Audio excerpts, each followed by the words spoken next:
Er det godt eller skidt? Fordi altså befolkningen, har jeg læst i dag, er splittet lige på midten. Ja. Nogle siger, det er fantastisk, nogle siger, det er forfærdeligt. Men det for mig i sig selv afslører, at vi har at gøre med noget, der formodentlig er en ubegribelig dårlig idé. Når det er sådan, at der er en majoritet af en pulje af gennemsnitligt godt begavede mennesker, der når frem til den konklusion, at det her det formodentlig er en god idé. Grundmoralen er, at jeg ser det her pointsystem som et symptom på det, jeg kalder det nationale nærsyn. Nu har vi snakket meget om at blive et snæversynet folkefærd, men det mener jeg faktisk ikke, fordi snæversyn betyder jo, at man rent faktisk er dummere end de fleste, at man er indskrænket rent intellektuelt. Og hvorfor fanden skulle danskerne være intellektuelt mindre privilegerede og mere dumme end alle andre nationer? Men vi har et nationalt nærsyn, der simpelthen betyder, at det eneste vi kan se, det er det, der lige akkurat er foran os. Det vil sige, at det er den virkelighed, der går ned til Kongeåen, det er vores egen lille næstip og navle. Og det betyder, at vi lige pludselig nu kreerer et system, og nu er det så tilfældigvis et pointsystem, men fundamentalt set er det jo et system, der handler om, at vi allerhelst vil have, at dansken, den unge danske mand eller kvinde, gifter sig med naboens søn eller datter. Fundamentalt set, så laver vi nu et pointsystem, der langt hen ad vejen er baseret på, at der er et problem i, at vi rent faktisk har unge, fremsynede, globalistiske danskere, der tager ud i verden og lader morinerne springe, samtidig med at de også lader hjernebarken udvikle, fordi de ikke bare sidder og kigger ind i en dansk bøg. Og når de så kommer tilbage for rent faktisk nu at integrere deres kærlighed, som heldigvis både ud fra kulturelle og samfundsøkonomiske betragtninger, ikke er dansk. Så har vi lavet et pointsystem, der rent faktisk gør det forfærdeligt besværligt for dem at få lov til rent faktisk at udfolde deres liv, deres familieliv og deres kærlighed i en dansk kontekst. Det er jo ikke fordi, at danskere ophører med at forelske sig i mennesker af anden etnicitet, kultur eller geografisk ophav end dansk. De vælger så bare at slå sig ned uden for Danmark. Men tror du ikke, Morten, at regeringen her, dem som har lavet det her pointsystem, måske vil være uenige med dig? Det tror jeg helt sikkert, de vil. Men tror du ikke, at de vil sige, men det handler jo om, ikke det der med Kongeåen, og vi skælder ikke, det er ikke farver og så videre, så videre. Det er bare, vi vil gerne have nogle kloge ind. Altså det er jo det, man ligesom sætter på point.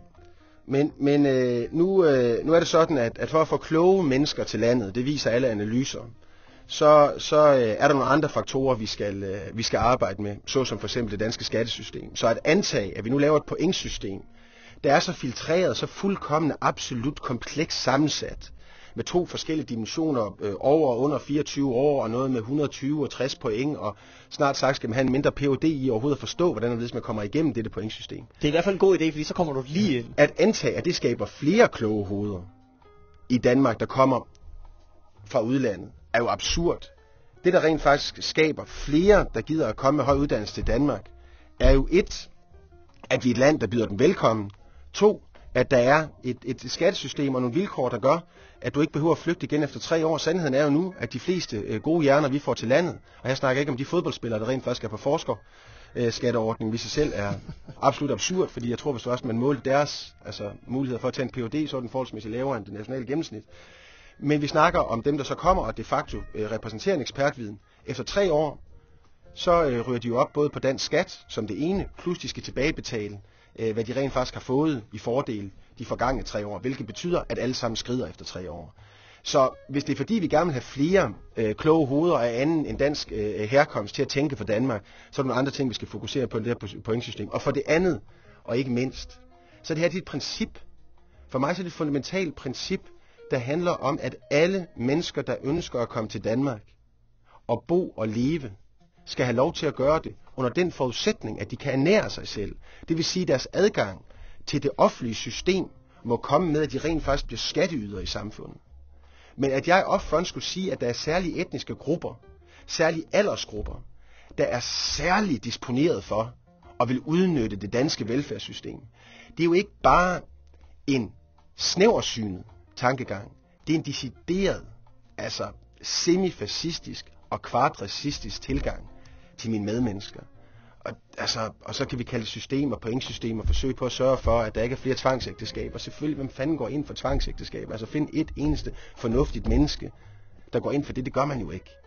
Men at tro på, at vi rent faktisk kan med den ene hånd bekæmpe et onde, for så med det andet, og se lidt de væsentligste principper, vi rent faktisk har til livs, Nemlig princippet omkring, at jeg rent faktisk har tillid til mine medmennesker, uanset hvor de end kommer fra, uanset hvilken religion de end har, uanset hvilken identitet de end kommer med. Hvilket jeg mener er et princip, der er fundamentalt og værd også at kæmpe for at beskytte. Skal jeg tolke det, du sagde som, at du ikke er fan? Jeg vil sige, at jeg er mildt imod. Jeg fornemmer det.